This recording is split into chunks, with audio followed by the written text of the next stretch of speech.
So good afternoon, everybody. We still have people entering the meeting. We have over 100 people registered, so I think we will have some more people joining, but we should get started now as we only have 1.5 hours. So it's my pleasure to welcome you to the third session of the Global Deal Masterclass series on sound industrial relations. And today we're going to focus on collective bargaining. Some of you have been with us from the start, so you will recall that the first session was on grievance handling, and then the second session, which we had last week, on workplace cooperation. But for those that did not participate in those sessions, you can find the recordings on our website, and you can also access the training tools on the ITC website. I think you know by now that this masterclass series has been developed by the ITC and that it is based on the ILO Industrial Relations Global e-Toolkit. And we are very grateful to the ITC for this great work. And we are very curious to learn now about this third part of the series of e-learning tools on industrial relations. And I would also like to take this opportunity to remind you of the 2 remaining sessions. So next week, we will have the 4th session on industrial relations in times of crisis. It will be held on the 24th of March. It's the same timing, 2 o'clock. And then we have the 5th session on the 30th of March, which is a Tuesday. And then we will cover the issue of industrial relations for gender equality and non-discrimination in the workplace. For those that have participated in the 2 first sessions, you will know that we try to mix the e-learning course with some interesting speakers and various activities so that each session is different. And today we have invited representatives from the social partners to tell us about their approach to collective bargaining. And I think that their hands-on experience will be an excellent complement to the e-course. I would also like to say that the Masterclass series is part of a broader capacity building program that we launched last year for Global Deal partners. Building and strengthening capacity to enable effective social dialogue and sound industrial relations by providing training is one of the key pillars of our work. And another important part of our work is to increase knowledge of the benefits of social dialogue by developing and sharing good practices and providing research. So on our website, I would recommend that you go to our website. You will find very interesting good practices from our partners. You will also find a number of different thematic briefs dealing with lots of important issues such as the future work, informality, gender equality, COVID-19, and many other topics. But I think I will stop here now, and I would like to hand over to the ITC and Sylvain Baffy, who is the Senior Program Officer, and he will take us through this day, and he will be our moderator. So over to you, Sylvain. Thank you very much, Veronica. Thanks, everybody. It's very nice to see you for this Global Deal Masterclass series on sound industrial relation devoted to collective bargaining. So I'm very pleased to see you. My name is Sylvain Baffy. I work at the International Training Center of the ILO. This is a training arm of the ILO, and we are located in Torino, Italy. So welcome, everyone. What we'll be doing today is try to get a better sense of and present you. We are very proud to present you of our self-learning tool on collective bargaining and to engage into a discussion about the importance of collective bargaining. And before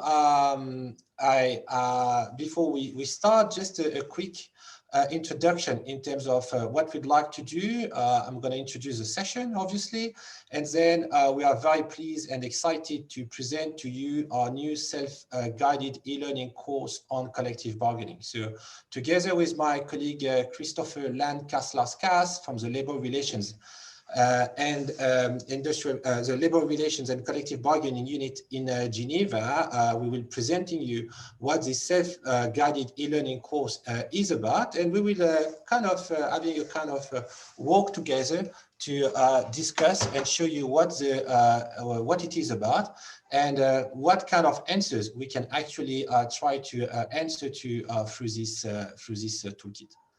Then we are very pleased to have with us two social partners. One is Christina Ayagos-Claassen. She's a director of the textile and garment industry in the Industrial Global Union. So thank you very much, Christina, to be with us. We very appreciate it. and Julia Bakutis, which is a strategy lead for fair jobs at H&M Group. And together with them, we will try to understand better what they are doing jointly to promote collective bargaining.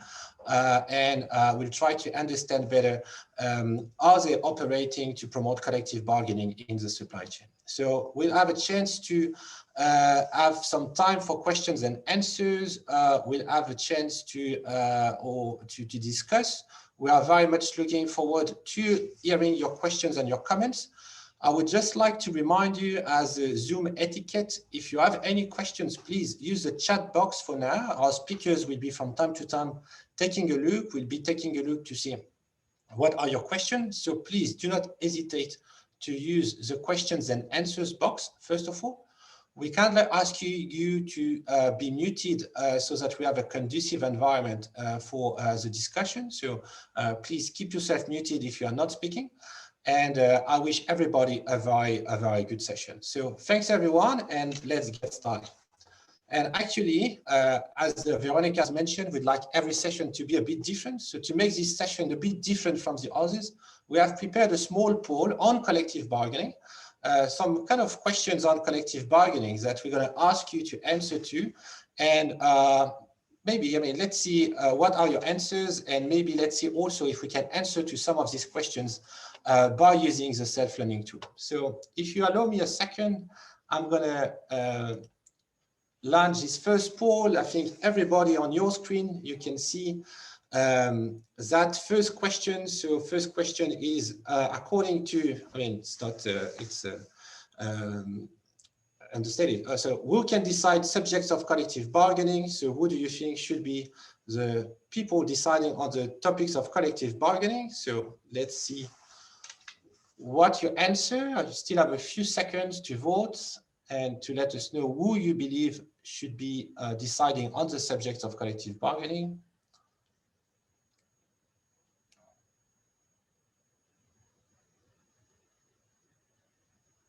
Okay, you still have a few seconds to vote. Okay, I'm pleased to share with you the result of this first poll. Let's see later what who's right, who's wrong.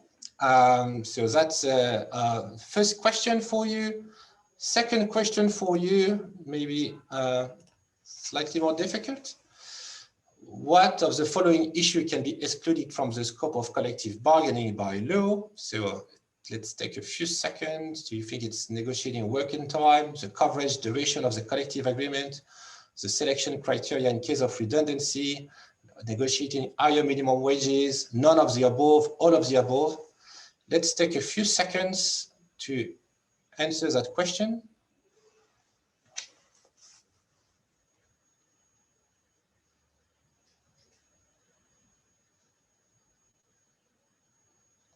Okay, I can see the numbers and votes are coming very fast now.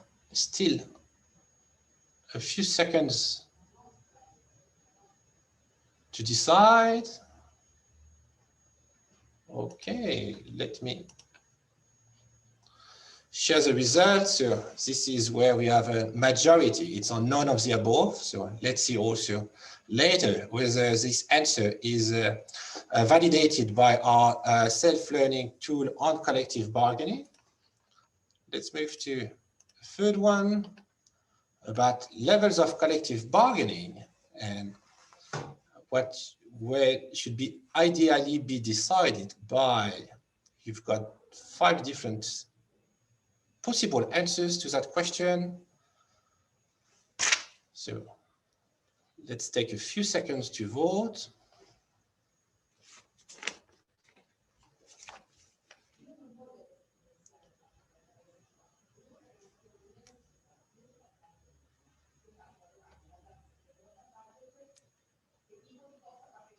Okay, I'm going to close the poll in a second. Okay, we have quite a, once again, a big majority for the last point. So thanks very much for that. We still have 2 questions Which of the following measures can the government implement to promote collective bargaining? So that's about the role of government. We know that there were some questions in advance about what is the role of government vis-a-vis collective bargaining. So we will see that we also have a dedicated, not a dedicated chapter, but quite a number of information on the role of government vis-a-vis collective bargaining in our self-learning tool. So you can take some time to select what do you believe is the role of,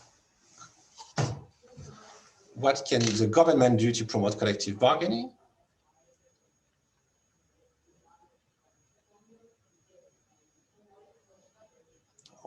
Okay.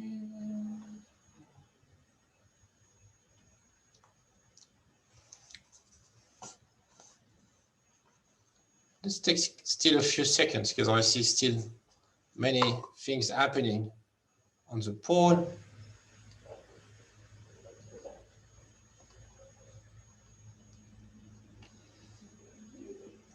And let me close.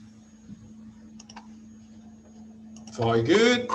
So we've got a kind of more mixed scenario for that questions, but those are mainly the answers we have. We're going to be taking a look later at what are the answers given by the self-learning tool, but we can see that we've got a kind of more mixed scenario than in the previous cases.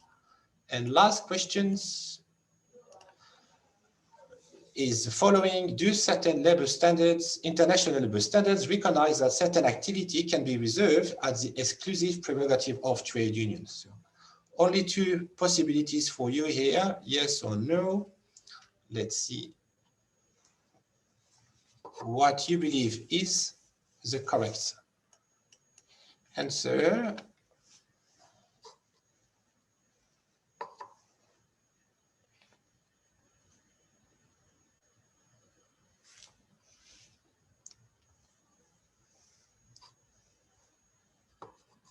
Okay, and let's end polling and share results. So this is the outcome of our last question. 74% believe that yes, international labor standards recognize that certain activity are the prerogative, exclusive prerogative of trade unions, while 26% believe it's not. So thanks for that. We're going to actually see in a few minutes that many of these questions, we can answer to them thanks to the self-learning tool. So what I'd like to do first is to present to you very quickly about what is the self-learning tool and where it is, what this industrial relations global toolkit is about in collective bargaining, and what this self-learning tool on collective bargaining is, before I ask my colleague Christopher to tell us about what is the role of this toolkit in the promotion of collective bargaining by the ILO. So before I ask Chris to let us know the role of the ILO and exactly what the purpose of having such a global toolkit on industrial relation, let me just briefly introduce to you what this toolkit is about. It might sound like a deja vu for those that have attending the previous session, but the Industrial Relations Global Toolkit is a global set of training materials for the promotion of sound industrial relations. It covers different thematic areas that you can see on your screen, from collective bargaining policies to gender non-discrimination, violence, and harassment. Today, we're going to focus on collective bargaining policies and collective bargaining practices, because this is what our tool is covering. And but you can see that we try to cover the spectrum of activities under industrial relation. This toolkit is made of training activities that has been piloted at the country level by the ILO for many years, or that have been recently developed. So we have basically tried to make an effort to consolidate our training offer in the field of industrial relations and to offer one place where employers, workers, ILO colleagues, government, trainers, interested individuals or institutions can have a look and see what are these training resources that have been developed for the promotion of the sound industrial relation by the ILO. So this is what is the aim of this Industrial Relations Global Toolkit. This Industrial Relations Global Toolkit is located on the eCampus of the ITC ILO. I will show you a bit later how it works, but this is the front page of our platform. Registration is free of charge, so you can register to the ITC ILO campus free of charge. You will see that we've got many training activity, tools, MOOC, or other tools that are accessible free of charge. So we very much encourage you to create an account and to visit our eCampus. If you click on our eCampus and you use a search a course, you will be able to enroll on our industrial relations, and you will be able to access. This is what you will be able to access. First, a first page with a couple of informations regarding the toolkit, about how to use the toolkit, about the methodology, about icebreakers, and then a number of topics, the ones that I have mentioned before, on collective policy, on collective bargaining policy, negotiation skills, workplace cooperation, and others. And by clicking on these different topics, you will be able to access first our self-guided e-learning tools and our different training units. And for each training unit, you will be able to access PowerPoint presentations, exercises, role play, case study, and a number of other tools that you can use, that can be used for the training and capacity development of employers, workers, government, students in the field of industrial relations. So by clicking, for example, on the collective bargaining, the self-guiding e-learning tool, you will be able to access what I will be presenting in a few minutes, our self-learning tool on collective bargaining. That will basically be a way for you to get familiarized with the different training units.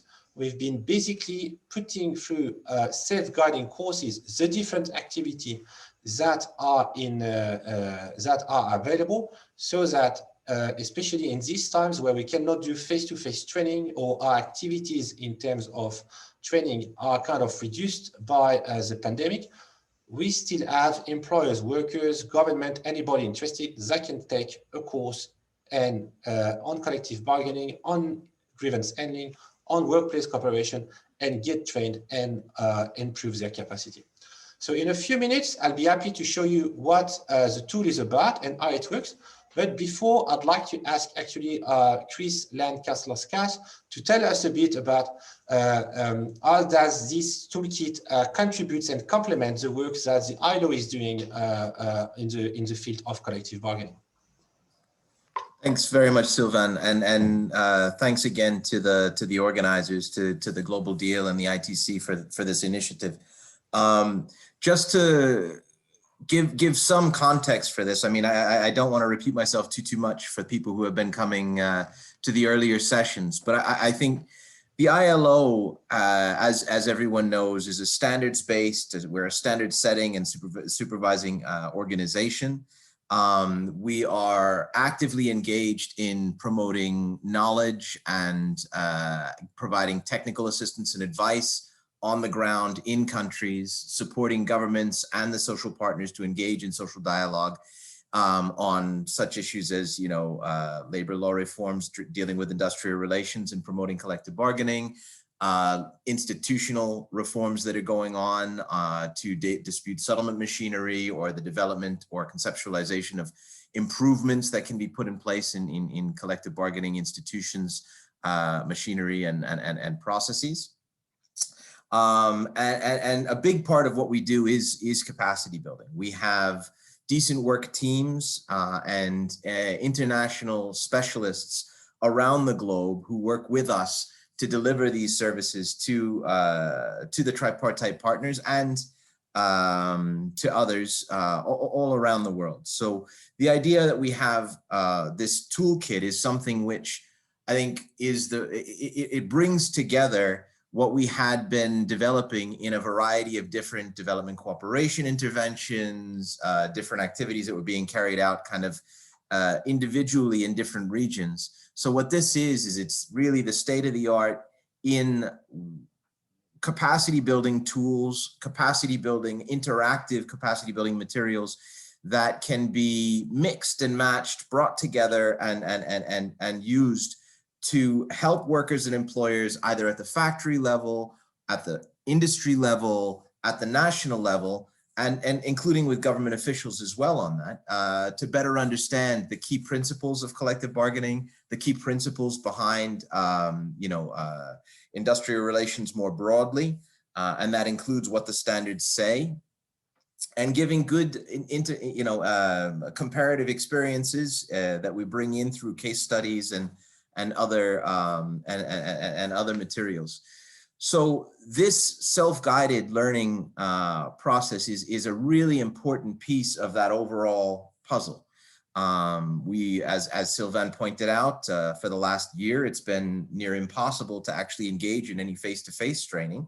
And while Zoom and other kinds of internet-enabled platforms provide us with the opportunity to continue to communicate, I feel like this self-guided process, these self-guided materials can really complement, including when hopefully soon the vaccine has gone around the world, that people are going to be able to meet again and interact again.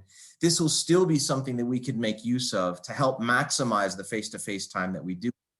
So the overall idea here is that, as the ILO is working in countries to help promote sound industrial relations, it involves referencing and understanding and helping people to understand the standards, research, the development of knowledge products, databases, etc.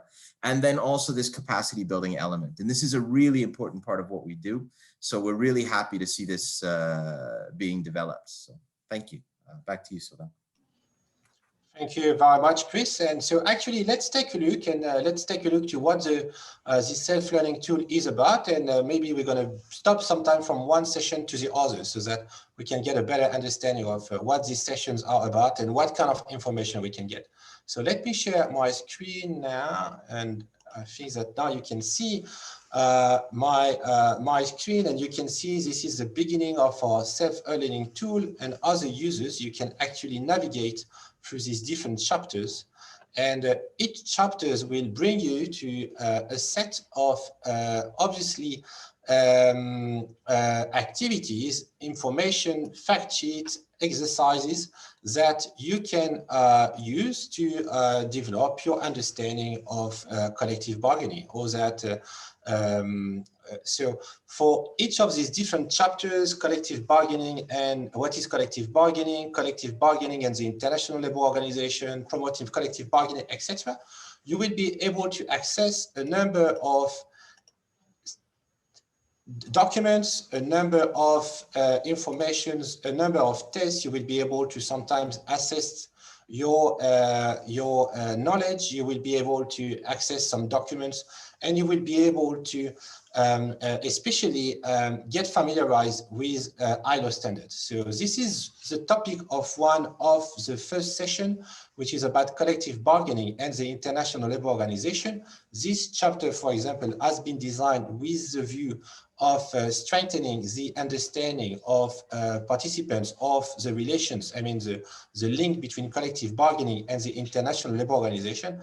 And by navigating into this section of the tool, you will be able to better grasp why collective bargaining is so important for the ILO. Maybe, Chris, I'd like maybe to turn to you. Maybe if you can tell us a bit more, maybe if you want to anticipate a bit what might be the content, what is the content of this module, and actually why is collective bargaining so important for the ILO? Sure. Thanks, Sylvain. I think that collective bargaining and sound industrial relations is sort of baked in. It's part of the ILO's DNA, really. If the ILO is looking at promoting social justice as a means of ensuring peace globally, and this is something that's actually referenced in the Constitution. Having freedom of association, the right of workers and employers to join associations without interference, and for those organizations to carry out their programs, strategies, and eventually engage in collective bargaining. We see this is something that has lived throughout the 100 years of the ILO. It's been part of the lived experience of the ILO. So as a standards-based organization, we see that there is reference to collective bargaining throughout declarations, throughout international labor standards. You remember, I think it was last week, we talked a little bit about the fundamental principles and rights at work. And here we have two of them. Conventions 87 and 98 are fundamental conventions, meaning that just by virtue of a country's membership in the ILO, the countries are responsible to respect, promote, and realize the fundamental principles and rights at work, including freedom of association and the effective recognition of the right to collective bargaining. But we don't stop there. There are a variety of different conventions and recommendations that together make up the kind of the galaxy sort of the universe of standards that help us to understand how collective bargaining should be promoted, how industrial relations using collective bargaining can be developed, and without a one size fits all approach. I think one of the things we mentioned last week about workplace cooperation is the fact that many international industrial relations standards necessarily provide for a great deal of scope for adaptation, for how to bring the different principles that are enshrined in these standards into the realities on the ground in a country. So we see, recommendation 91 on collective bargaining agreements. We see convention 154 and its accompanying recommendation 163 on collective bargaining. These are the things that if you look at Convention 98, it's a very important sort of cornerstone of how you can promote collective bargaining. And there is an article in there about this. But you look at the additional standards that actually provide more detail on what that looks like and how that's to be done. And you can see, for instance, really interesting in recommendation 163 on means of promoting collective bargaining. One of the first things that it talks about is that it is completely legitimate in certain circumstances for efforts to be taken to promote the development of representative groups of workers and employers. So it recognizes the fact that these are things to be promoted on a voluntary basis, the right of workers to form and join unions and for employers to do the same with their organizations is a fundamental prerequisite of the full development of collective bargaining. These standards also talk an awful lot about what the role of the government can be in ensuring that collective bargaining may take place at any level whatsoever, for instance, leaving it largely to the parties themselves to determine the best level and the best means for collective bargaining. Ensuring that if collective bargaining is taking place on multiple levels, it's important to ensure that the parties are actually, that there's effective coordination between the various levels where it's taking place. It also talks about the importance of creating an enabling environment for the development of collective bargaining. Now, these are key foundations for the ILO, and they're also subject to supervision, right? So when a government takes a decision to ratify a convention, whether it's a convention on industrial relations or other, they take on the responsibility of aligning their laws and practice with the rights and obligations that are enshrined in that convention, and they submit themselves to what we call the supervisory system. So the ILO has the Committee of Experts on the application of conventions and recommendations. We have the Committee on the Application of Standards, which is the regular supervisory system. And then we have special procedures, which are specifically focused on freedom of association and the effective recognition of the right to collective bargaining. And these are complaints procedures that include the Committee on Freedom of Association, tripartite body in the governing body of the ILO, where workers or employers who feel like they've had their rights to freedom of association or their right to collective bargaining violated can bring a complaint forward, and that will be addressed through the ILO. So the ILO actually plays a role not only with establishing the standards, but also there's a whole supervisory system that goes along with it. And the office takes a very important role of technical assistance, what we provide to governments at their request in terms of support to the labor administrations to ensure that the laws are being effectively administered and executed, to make sure that that laws are in line with international standards, and then technical assistance to help make sure that industrial relations systems are functioning, making sure that the dispute resolution mechanisms that are in place in the country are efficient, are fair, are expedient, and are accessible, basically. So the ILO takes on a very, very broad, a wide variety of roles. And here I'm talking both in terms of the organization. You remember I mentioned, I think last week, the ILO Big O, which is the organization, our members, member states, employers, and workers organizations.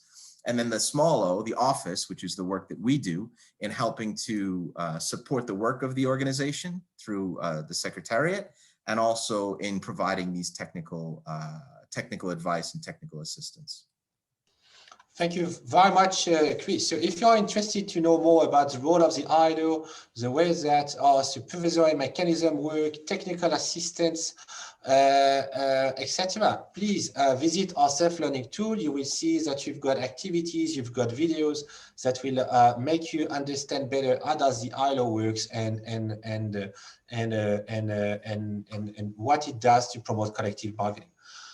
You will see we've got a number of chapters on giving effect to collective bargaining agreement. We've got some chapters on prevention and resolution of disputes. Chris was mentioning the technical assistance provided by the ILO for the strengthening of dispute resolution system. But there are maybe two chapters where I'd like to stop for a while, which is the first one is about what we call encouraging constructive, meaningful, and informed negotiations, because it's obviously very nice to have, it's always better to have a very good framework for collective bargaining, but we need then to also put it in practice. So, and very often one of those things that we heard is about the lack of bargaining in good faith, which is hindering the development of collective bargaining. So if you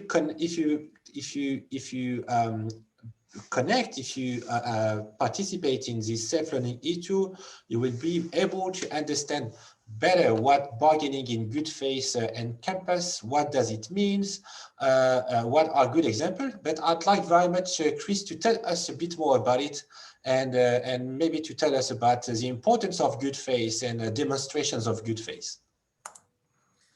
Thanks very much, Sylvain. Anytime you look at, starting with the international labor standards, again, it's always my first point of entry with this, but anytime you look at a standard that relates to collective bargaining, it talks about voluntary collective bargaining. The voluntary nature of collective bargaining is an extremely critical element. It's an extremely critical descriptor of collective bargaining, because you want to make sure that the parties are free. That's the first and foremost, that they're free to determine their priorities, to determine their agendas, and to engage. Now, that having been said, right? So the idea here is it's voluntary, but we want to avoid a situation. In many countries, efforts are made to avoid situations where there's a lack of engagement. There's a lack of willingness to even engage. And the idea being that we need to balance. We need to find a balance between the voluntary nature of collective bargaining and industrial disputes and strikes, which can be costly, which can sometimes turn violent, which can really disrupt the efficiency and the economic development in a country. So what happens is governments can work, often through processes of social dialogue, to promote, either through guidelines or through even legislation, systems which will help support the development of collective bargaining. Now, good faith principles are a pretty essential part of that. Many countries, you'll see the guidelines that were developed in New Zealand some years ago were particularly interesting. Many countries will try and come up with ways of ensuring that while the government is not going to come in necessarily and force the parties to an outcome, because that would be a clear violation of the voluntary nature of collective bargaining, what they do is they try and set certain ground rules. They try and say, here are our expectations from the parties to a bargaining relationship. This may include also recognition or registration requirements on the union side, the development or recognition of a most representative status for unions that are engaging in collective bargaining. It could also extend, and usually extends, to the need for parties to sit down, to accept, to receive, to consider, and to respond to the proposals of the other side, again, without actually forcing them to an outcome. But these kinds of good faith principles, these kinds of good faith processes are intended to make the system function, to keep the system from going off the rails and ending up in the street too quickly and too frequently. Access to information is a very, very important part of good faith principles. If, for instance, you're in the process of bargaining, the government can provide certain information. They can talk, they can provide you with statistics, with evidence, with information that can be helpful for the parties to determine their own positioning around collective bargaining. The employers often can be called on to provide information in the bargaining process. For instance, in the United States, if the employer says that it can't afford a certain proposal, it needs to be able to demonstrate that, providing evidence. And in other countries, there are other guidelines and rules that help that ensure that the information that the bargaining process is going to be actually fed and supported with data, with information that helps the parties to have actual substance to engage around. If we scroll down a little bit more, we can look at so here you could, this one here, I think you've got the sources of information. So you've got the examples that are provided for in there will help you to understand a little bit more some of the sources of information that the government and independent organizations have made available. So here we have more detailed information about what kinds of data is made available at the enterprise level. Here you look at the different information that might be provided by the management of the enterprise to help the bargaining process go forward. And the idea behind all of these is, again, to make sure that you've got content, you've got something to bargain around, right? And that keeps things from being, keeps the negotiators well informed. It helps them to build some consensus around what the different possibilities are, and it helps the parties to actually try and find win-win solutions, right? So we have here another map that outlines where information sharing requirements are part of the legal and regulatory framework, right? And if we keep going down. If we keep going, we go. And that takes us to the end of the. Actually. So thanks very much, Chris, for that. And you will see that we've just been quickly through, but you will see that there are other windows that in that tool that will give you an example of how some countries have been dealing with the principle of good faith. What does it mean? All these different examples that Chris has mentioned are accessible on this tool. So if you want to know better about good faith bargaining and how to promote good faith bargaining, collective bargaining, this chapter might be of very much interest to you or to your colleagues. Last chapter before we move to our celebrity interviews that I'd like to quickly go through is about promoting collective bargaining. I think that there were some questions that were asked to us in advance in terms of what can we do to promote collective bargaining, and especially about the questions of the role of the government. So I would like to hear once again from Chris about the promotion of collective bargaining. You mentioned, Chris, when we did the poll, what you mentioned about recommendation 163 of the ILO in terms of what the government can do. But is there other way that the government can promote collective bargaining? Absolutely. I mean, what we see throughout the world is governments that take a very hands-off approach, and then governments that take a very prescriptive, very interventionist kind of an approach. So what we as the ILO are trying to promote are good practices, are, the standards actually outline what are some of the things that a government can do to help support the bargaining process, right? So first, I think the establishing the legal and regulatory framework and keeping that under review is a very, very important part of what the government can do. They actually can engage with employers, organizations, with trade unions, and with others to look at what's working and what isn't working in the laws and in the rules that govern collective bargaining, and make changes as necessary. The ILO actually can help with that as well. So here you can see the government can actually engage in processes of diagnosing where the issues are. You can look at what the law and what the implementation of the laws look like vis-a-vis international labor standards, but also international practice. And they can engage through processes of social dialogue to understand where they can make improvements, where things might be working well, and you want to really promote that and encourage it further, where there might be opportunities for experimentation between the parties, and what might need to be changed and modified in the laws, the rules, and the institutions. And when I'm talking about the institutions, we mean both the labor administration that's responsible for things like trade union registration or registering collective bargaining agreements.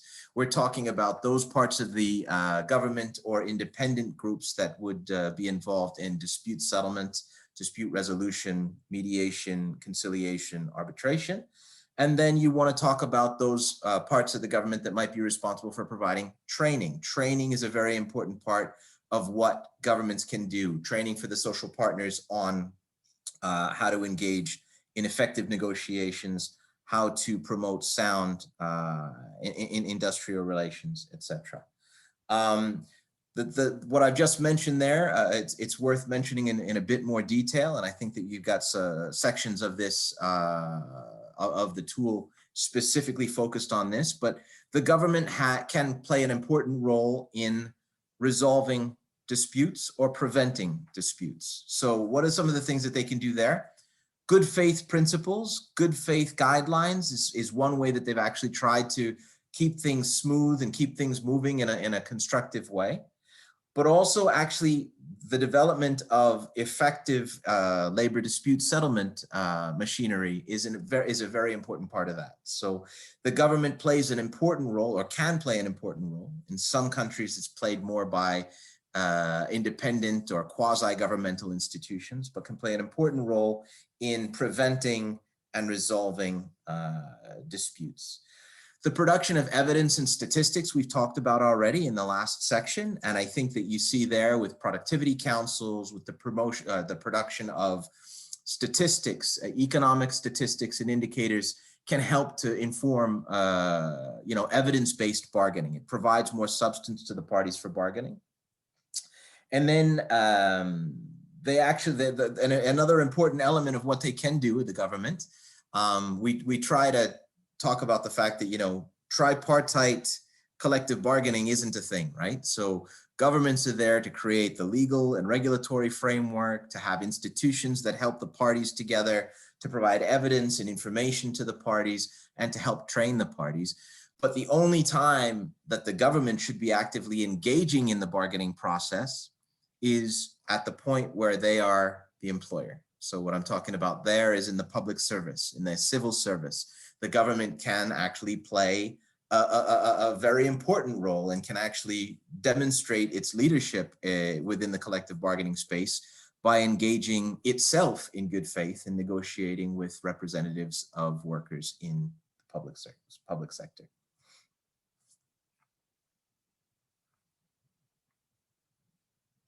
Sorry, there should be always at some point in a Zoom meeting someone speaking without realizing that he did not unmute himself. So I did it. We can continue. This is a successful Zoom meeting according to the standards.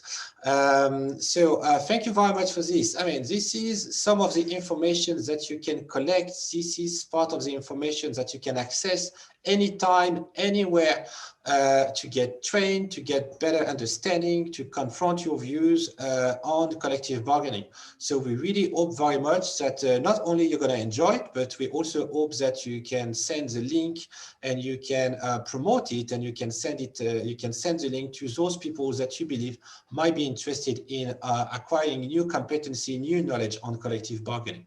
So thanks very much, Chris, for that introduction. Thank you very much for giving us the framework. And now we're going to slightly move, let's say, the focus of our presentation with our two guests. For our two guests, I'm very pleased to introduce to you, first of all, Julia Bakutis. Julia is a strategy lead on Fair Job for the H&M group. And I'm also very pleased to introduce, yes, I see you on my screen, Christina. Very pleased to introduce to you Christina Ayagos-Clausen. She's the director for textile and garment industry in the Industrial Global Union. So first of all, thank you very much, Julia and Christina, to be with us this afternoon. So what we'd like to do is to have a better understanding of the way that you are promoting and collective bargaining in H&M and in the supply chain. So I've got a couple of questions for you. We used to call them celebrity interview. I think that you do qualify celebrities. So we are very pleased to have you with us, and we've got some questions for you. I would just like to encourage anyone with questions to please use the chat box to ask questions. We'll be picking questions from time to time. We have put some times apart from questions at the end. So any questions to Julia, to Chris, obviously, on the previous presentation, please use the chat. So my first question goes to Julia, and I would like, Julia, obviously that you introduce yourself a bit more in detail, but I would like very much that you give us a better understanding of what is H&M Fair Living Wages strategy. So we'd like to understand better what is your strategy around fair wages, and what does it mean in practice? So Julia, over to you. Sure. So thank you so much, and for the wonderful introduction. As mentioned, my name is Julia. I work in the Global Sustainability Department for H&M Group, the Swedish fashion company. And I'm originally American, and I've been with H&M since 2013. So that's me. I will answer your question. So what is H&M's fair wage strategy, right? So H&M Group has been working in sustainability for many years. We took a big leap in the topic of wages in 2013 when we launched a fair wage strategy, and we've continued to work in this area since then. We see the area of wages including several topics, and I also want to put it in the larger context of our fair jobs strategy. So H&M wants to have a positive impact on people around the world, and we also want to contribute to inclusive growth and decent work towards international labor standards and sustainable development goals. So we know that to do this in our supply chain, a huge focus needs to be wages. And when we talk about wages, we need to focus in 5 areas. One is, of course, compensation and benefits. The second is, within that or circling that, social protection. We need to look at industrial relations. We also know that skills development and productivity and efficiency are a very important link. And we know that minimum wage standards are also very important as well. Dialogue is a key tool when discussing wages in our supply chain, and we see industrial relations and collective bargaining as enabling factors to reach all of our goals. Of course, not just wages, all of our goals under fair jobs as well. And I will stop there for now. I can talk a bit more about our partners maybe in a minute. Okay. Thank you, Julia. Thanks for that introduction. I would like now to turn to Christina. Christina, I would like to know a bit more about you, and we'd like to know about what industrial is doing, especially in the textile and for the textile and garment industry. So, Christina, over to you. Okay, so I'm Christina Hayagush-Clausen. I'm the Global Director for the Textile Garment sector in Industrial Global Union. For those of you who do not know Industrial Global Union, we're the global union that represents energy, mining, and manufacturing, textile and garment being under the manufacturing section of our organization. We represent around 150 million workers and have over 600 affiliated federations. In the textile and garment, we have around 190 affiliates globally. We're the global voice for workers at the institutionally for working on better wages, defending workers' rights, confronting global capital, stopping precarious work, and sustainable industrial policy. In the garment sector, I would say we have a very defined political line that we work under. One is working individually with brands who would like to have a global framework agreement, or brands or manufacturers. I think it's not only brands that have global framework agreements, but there's also direct employers. So that's a goal of Industrial to work on. And we've just recently launched our coats, which is the trim and supply manufacturer, zipper manufacturer. We have a global trade union network there. And then I would say the second line that we use is about pooling the leverage of the brands to make collective change together on systemic problems that one brand can't solve alone. So in partnership with on the Bangladesh Accord, in our ACT, which is Action, Collaboration, and Transformation, the goal there is to pool the leverage of the brands to find ways to solve systemic problems that they alone can't solve. We have this policy because it mirrors the manufacturing, the way garments are manufactured, and the supply and the complexities of the supply chain. Global, for everyone's information, the majority of global brands are not manufacturing. They're not manufacturing the product. They're outsourcing that to different suppliers. And within the supply chain, multiple brands are take up capacity in could be in the same factory, right? So a worker could be one day working on an H&M product, the next day they can be working on an Inditex product, a Zara product. So that idea of pooling leverage is quite important. Thank you very much, Christina. Julia and Christina, we understand that you have a global framework agreement that has been signed between H&M and Christina and Industrial. So I think that a question of interest for us will be what has been the impact of this agreement at national level on between employers and workers, and what has been the impact of this global framework agreement, especially we just be discussing a bit about good faith, trust. What are some, let's say, of the conditions for effective collective bargaining? So we'd like very much to hear from you in terms of what has been the impact in terms of has that been cascading at national level, and what have been the changes that you've been seeing? So maybe, Julia, you want to start? Sure. Yeah, so we signed a global framework agreement with Industrial in 2015. And through that agreement, we commit to working with Industrial and its affiliates in our supply chain on protecting rights, including, of course, freedom of association and promoting and strengthening industrial relations.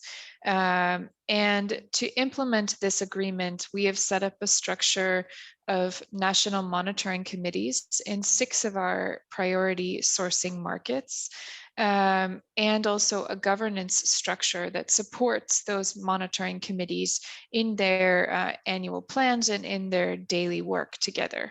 So those national monitoring committees have representatives from the H&M group production offices, so people working in the offices where we are designing and manufacturing, sending our products to be made to factories, and with Industrial affiliates. I will start with impact from our side, and I'm sure Christina can add in whenever you feel inspired. So one thing that we commit to as organizations are regular training and awareness raising sessions. So we know that this is important to both of our organizations. We need to communicate that commitment and what it means to the key social partners in all of our sourcing markets. So we hold regular annual joint and individual awareness raising sessions. And of course, that's not just in our supply chain with our factory partners, and that's also for H&M. So Christina joins me in our office and we go through with the business teams, the sourcing teams, what is our global framework agreement and why do we have this? And why is it important to us? And what we see as well, or what we hope to see through this global framework agreement, of course, are fewer violations of workers' rights and greater cooperation between workers and management, both at all 3 levels that Chris talked about, at factory level, industry level, and of course in national dialogues as well. Long-term for H&M, my last thing I want to mention is, of course, we see industrial relations as a key tool to ensure stable business and to have a stable workforce and predictable working for the workers in our supply chain. And we see it also as one of the most important tools we have in ensuring improving working conditions and protecting workers.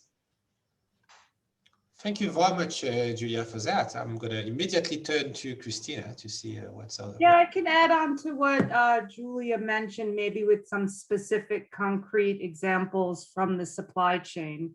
I think one place the national monitoring committees work when they're informed of violations, right? Violations happen all the time, but if they're informed or someone informs H&M of violations in the supply chain, National Monitoring Committee takes that up to investigate and give recommendations and to bring the parties together in the dispute resolution mechanism so that there could be remedy.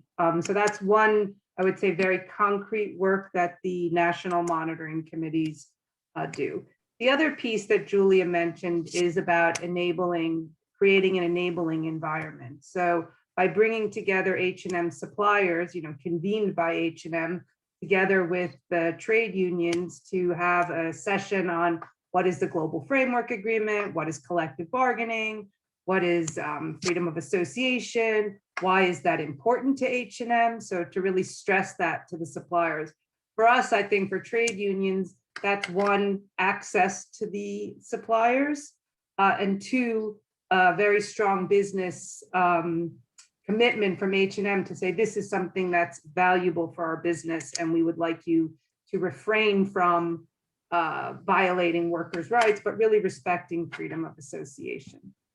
And then I would say more of on a deeper level, there's been a lot of work done. So for example, in Bangladesh, where we have a very close cooperation on making ensuring that CBAs are negotiated after trade unions are registered, right? It's difficult to register a union, but then the next step is to actually negotiate. So this is a course on, it's a masterclass on collective bargaining.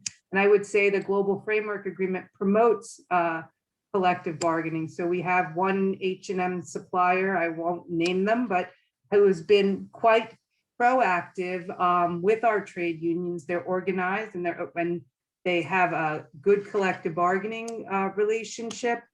And further, I would say we've done training inside the factory for the executive board of the union and the management of the supplier. So, and how to facilitate, how to handle grievances.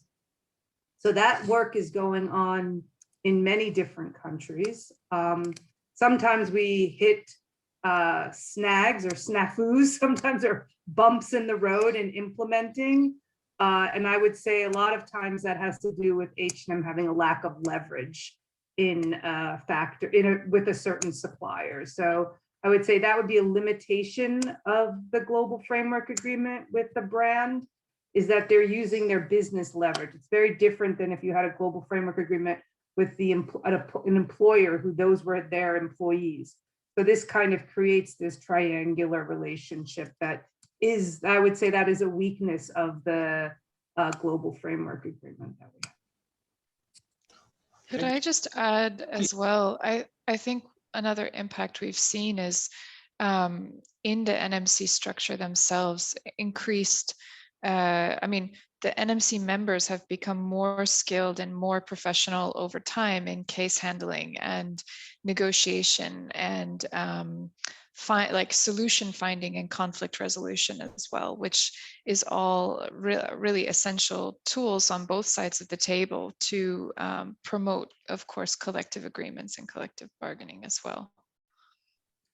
Maybe I add the other place where we collaborate with H&M is just not on the Global Framework Agreement, but we're in collaboration with 19 other global brands in action collaboration and transformation, which is founded upon a memorandum of understanding that highlights the building blocks of collective bargaining to get to an industry level collective bargaining. From Industrial's perspective, especially the way the supply chain is set up with multiple brands in multiple factories, one way that's quite important is to promote industry-wide bargaining. We really see this as key to unlocking a lot of the problems in the supply chain, particularly around wages. So H&M, has signed that with us and the other brands and is actively promoting within its suppliers the building blocks of collective bargaining. So freedom of association, strong dispute resolution mechanism, and then industry-wide agreements. And the role of the brands in this process is to bring their suppliers along. So we formed employer working groups in different countries. And I think that process with the brands also at the table as part of this, right, on how to get there and their commitments to suppliers is quite key. And that is a strategy for this sector that we've been using. Thank you very much, Christina, to tell us about these other kind of initiatives that you're having. I would like to maybe just go back a little. I think that you've been mentioning already a few, but I would like to get a better sense from Julia and Christina about still the obstacles you face for the promotion of sound industrial relations. I think that you mentioned the questions regarding registrations of unions. You mentioned about the questions about entering into collective bargaining agreement violations. But and you mentioned also that question about the leverage and what can be activated. But I'd like to know maybe if you see other in practice, what do you see as other obstacles for sound industrial relations at the workplace or at the sectoral level, in addition to those that you've been already mentioning? Shall I go first? I think I'll start with a legal framework that promotes collective bargaining and also freedom of association. We see in many countries where we operate, for instance, in India, that thresholds to be a recognized union in a factory are almost impossible. We see this also in Eastern European countries. We see it globally. And this is something that makes it difficult for trade unions to have that discussion on collective agreements with factory management. I think when we zoom into our own partnership, we see one of the challenges, of course, is building trust among all of the parties. So that triangle structure that Christina spoke about, helping all of the social partners really understand what's in it for them in the long term and in the short term. How can this be a win-win-win situation for everyone? I think we have to communicate that over and over and over again. I also think I'll end with saying that the NMC structure and the GFA more broadly is meant to strengthen industrial relations. I think thus far we've done amazing work that we're really proud of, but a lot of the work of the NMC has been focused on case handling. In H&M, we don't want to see these violations anymore. We don't want to see these cases coming up anymore. And we want the NMC to be a structure that can work proactively to strengthen industrial relations to a higher level. Okay. Thank you very much, Julia. I could maybe add, I think one piece that still is challenging is that the employers have a lack of understanding of what industrial relations is. So we have, we always talk about unions need capacity building, but I think employers, organizations need capacity building as well. And our experience in implementing the Global Framework Agreement or the work that we're doing under ACT, because that's really about collective bargaining on an industry level, it is pretty clear that even though the employers are organized into their trade associations, that those trade associations, these business associations or manufacturing federations are not really fit for purpose as a counterpart to trade unions for sectoral bargaining. So absolutely, yeah. Been a barrier for us. And I would say the other barrier is that when you don't take wages out of competition through a sectoral agreement and you have theory-based organizing and collective bargaining, it becomes a really hostile situation between managers and the management and workers, because entering into a collective bargaining agreement, wages rise, and that can put you at a competitive disadvantage to your neighboring factory. And then you have the global brands who are coming and they are negotiating with you on price, and it's a low margin. So I think that combination where you have a system that creates hostility, and it doesn't, because there's an economic reason behind it, we've had problems with that, I would say. Yeah. And I would just add that, collective bargaining at industry level takes not only wages out of competition, but also other working conditions. And this in general is not good for the industry. So, I mean, helping employers, organizations understand this as well, that improving conditions and raising wages should help the industry become more competitive and attract talent. It also, is a way for the entire industry to rise. This awareness is not there from the employers' organizations, I think. And then maybe, Julia, I thought it would be interesting if you could share, you as H&M Group, you've done, pretty in-depth research on your supply chain vis-a-vis collective bargaining and the relationship to wages. Because I think I think you have, because we have this partnership, that's something you're doing, right? To understand Yes. that impact is. And I don't think if you didn't have a relationship with the global union, you might have even kind of started to think about that, right? So I think that might be, I think that's a side impact of our relationship. Yeah, absolutely. So I mentioned in the beginning that we had a wage strategy we launched in 2013. We collect a lot of data, thousands of data points every year from all of our suppliers, including wage data. And we wanted to understand the impact of our sustainability programs on wages in particular, and really to understand the triggers when it comes to increasing wages in our industry. So we asked 2 researchers from the University of Toronto to look into all of our data and look at our supply chain and understand what drives wage increase over time, and what kind of impact do we really see across all of our sourcing markets. So all of this data will be published in an academic paper shortly. So that will be in the public domain. So look out for it if that's your thing. But we also will share the results of this research more broadly in our sustainability report that will be published at the end of this month.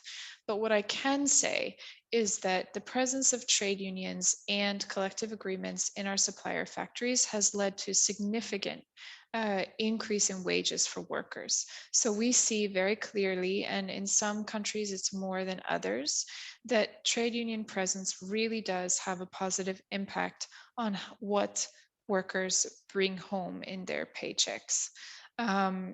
Of course, all of our programs and our supply chains don't operate in a vacuum. There are lots of macro factors that impact that as well. But I think it really has shown us how important our partnership with Industrial Global Union and its affiliates is in this work around wages. And it's really inspiring us to continue on this path as well. But it varies very much country to country. And I think that speaks to the legal framework in each country and the maturity of the social partners as well. So between Turkey, China, and Bangladesh, we see huge variety. Thank you very much. Thanks very much to the 2 of you for that. Now I'm going to pick some questions from the chat box, and I think there's been also many questions regarding collective bargaining agreement. I see that Chris has been answering to many comments regarding the voluntary nature of collective bargaining, and I've seen some answers. I think there's some questions. Actually, there's one question, Christina, I think is for you, which is coming from Wilbert, regarding your experience in working with industry platform associations to promote sectoral bargaining and make the case among the members. So what is your experience in working with industry platform associations in the promotion of sectoral bargaining? I think it refers very much to the discussion we had before. So if you want to start with that one, Christina. Sure. We have been through the work, but it's together with the brands. I think that's an important for our sector, that we have together approached the industry to say, we feel this is a way forward. I would say that there's more interest in it now after the pandemic, like during the pandemic, than before. I think that it was very clear where we had sectoral bargaining. For example, in South Africa, textile and garment workers were much better protected and very quickly protected because the mechanism was there. If you look at other countries, there was a structure, how to get, the parties already knew each other. They had a fund, they had a way to sort this out so workers weren't left high and dry as we saw in other production countries. So I do think the conversation or the space has opened up a little bit to continue having those discussions with the industry around it. And I think also through the pandemic, the industry itself on a global level is organizing itself a little bit more. I would say, what Chris and you presented about collective bargaining and self-organization, that also has to happen. It has to happen on a factory level, employer level, and then also on a global level, especially since we're talking about the supply chain. So I often call this supply chain industrial relations. It's something that it's not only just between employer and worker, but in this case, there's also multinational corporate, brands who have a due diligence role to ensure that their supply chain functions. And when we saw in COVID, we saw how the supply chain in this sector broke down within, a week. So that I think there is that now.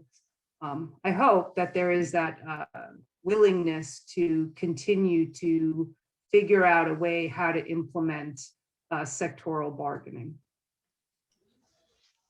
Thank you very much, Christina, for that. I'm going to take another question. I don't know who sent that question, but I thought it would be interesting to get your point of view, but maybe starting again from Christina. We've got a question regarding the use of collective bargaining to empower women workers in the garment and textile factories. We know that in the garment industry, most of the workers are women. So I would like very much, I think that if you can elaborate a bit around the question that is asked to you, and maybe Julia, you were mentioning this question of the survey you've been doing. So if you've got any figures in terms of gender disaggregated data, or if you have any evidence in terms of also impact of collective bargaining on I'm thinking about, for example, issues such as maternity leave or promotion of gender equality at the workplace. So if you can elaborate a bit on the question, maybe starting from Christina and then to Julia. Yeah, so we definitely see improvements for women workers in the sector when there's collective bargaining. I mean, that's known, but that's for all workers, I would say, that you have, that is like a fact out there. Even Julia said when they went through their supply chain, they clearly saw, the wage improvements in their suppliers where there was collective bargaining and trade unions.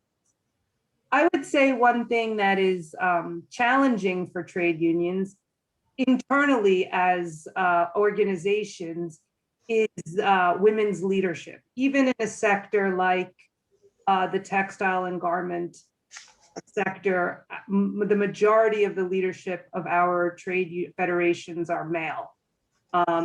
I think that has to do with things. One, traditionally, these were textile unions, now becoming the industry changing after 2005 when the multi-fiber agreement changed. These were unions that primarily were in the textile industry and not in the garment industry, where more women are working in the garment industry. And I think labor in general, if you take a look inside of us, who we are, we still have that gender disparity amongst our ranks. As Industrial Global Union, where we have a women's section, and we are working on trying to change our bylaws and requirements, but that change is slow coming. So as a self-critique and a woman in the labor movement, I would say we have a long way to go on that. But for workers, I would in kind of that leadership role, but I would say in the sector, definitely collective bargaining plays an important role in highlighting issues that are important for women workers, not just pay. And I think one piece of study, and I can't remember it off the top of my head, but it comes from the ILO Better Work program, where they did a very interesting study on impact for women in the sector. And I don't know if you remember, if can't remember exactly what it is, but it was a good piece of research. And that's I would say the Better Work program really has good, solid information, data points for this topic. Thank you very much, Christina, for that. I'm going to revert now to Juliet and especially in terms of your research outcomes. Yeah, I mean, maybe I can start more generally by saying that collective agreements, as we've been discussing, can have a lot of topics included in those, and some of them are really important to empowering women and protecting their rights in particular. So, working hours and schedule can be really important to women who have to handle childcare and other jobs as well. Of course, compensation and benefits structures and wage grids ensure that factories can show how they are remunerating workers, and that's fair, so that women and men are being paid equally.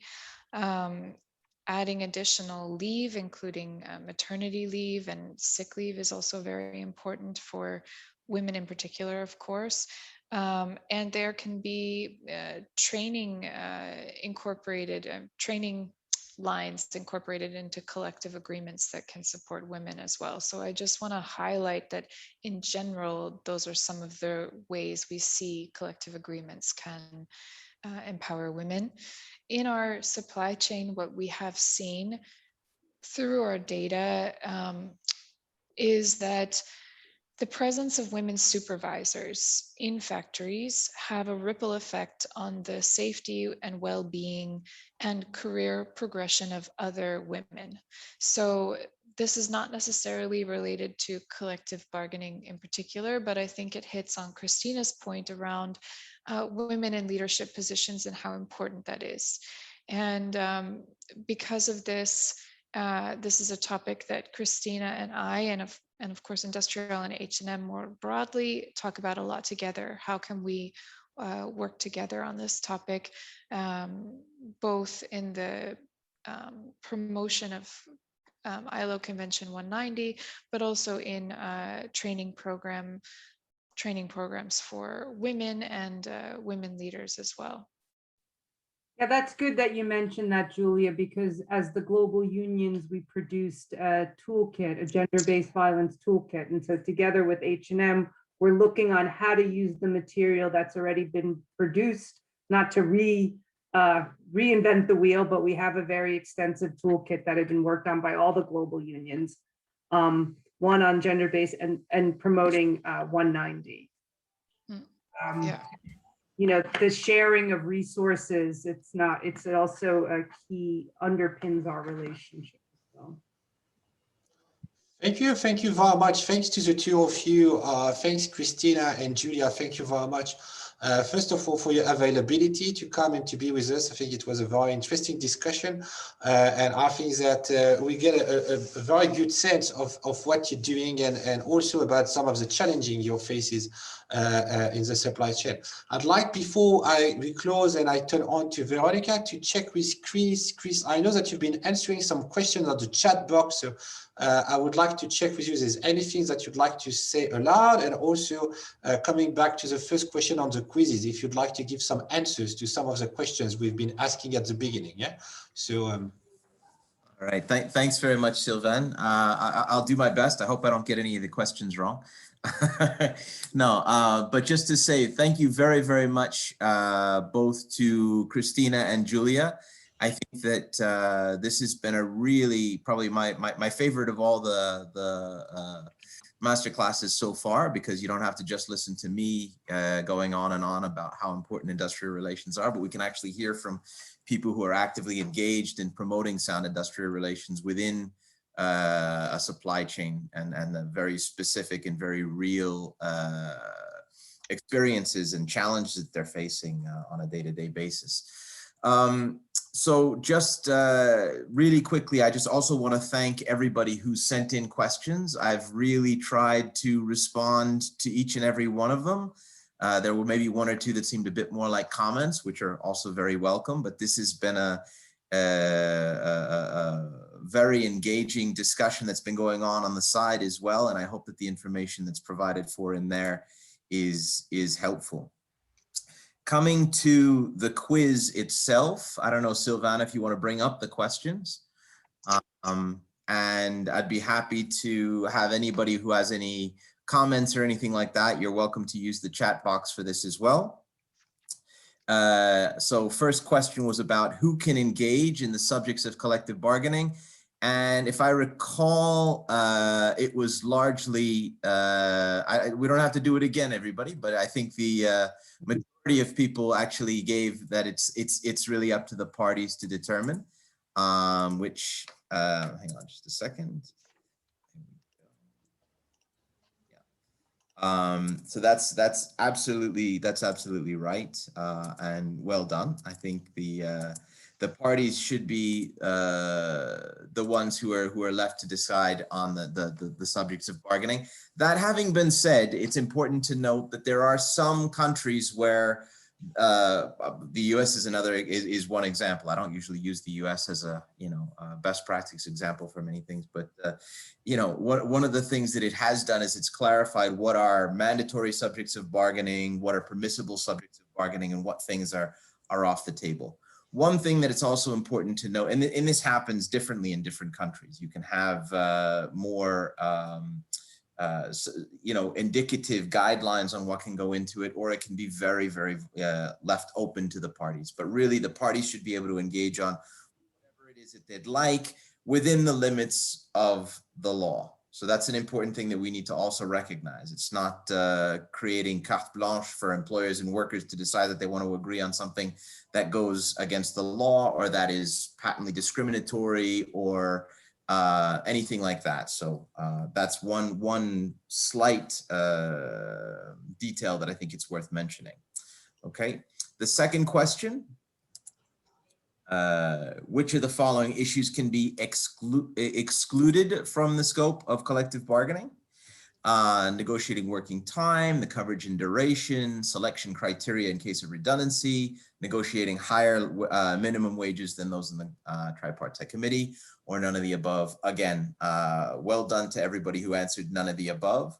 Again, it is possible to make certain subjects outside of the scope of collective bargaining, but none of these are in that. So none of these, any of these should be possible to negotiate over, okay?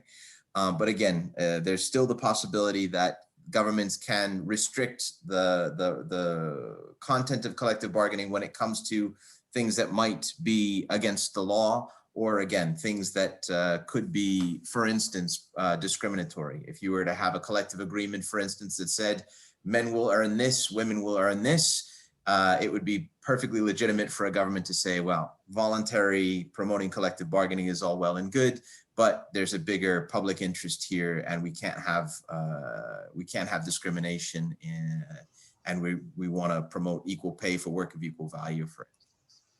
Next question is, the level at which collective bargaining should be conducted should ideally be decided by the law, government, employers, trade unions, or the parties to negotiation. I may have actually given a hint to this earlier in my presentation, so you're absolutely right. It's the parties that are best that are best placed to determine where the best level is to engage, but we also recognize, international labor standards recognize, that collective bargaining should be possible at any level whatsoever. Okay. Next question. Which of the following measures can the government implement to promote collective bargaining? And we've got a number of different possibilities there. And there, I think, if I'm not mistaken, I don't want to get this wrong, Sylvain. You make me nervous. The refusal to respond to demand for collective bargaining becoming an unfair labor practice, that is certainly one of them. Again, voluntary collective bargaining means that the government can't come in and impose an outcome. However, this is a normal, it is in a number of different countries recognized that legislation can put in place expectations for engagement. So this is the behavior that we want the parties to adopt. They should be willing to accept, to consider, and to respond to specific demands. And then the other one is requirement of parties to go through compulsory conciliation and mediation processes before resorting to strikes or lockouts. this is something that international labor standards recognize as a possibility to restrict the right to strike in terms of either going through compulsory conciliation mediation or a cooling off period, but the timing of it can't be such that it renders the right to strike or the right to lock out entirely impossible to exercise. Another question is, do international labor standards recognize that certain activities can be reserved as the exclusive prerogative of trade unions? I'm pretty sure I put that in writing earlier on in the chat.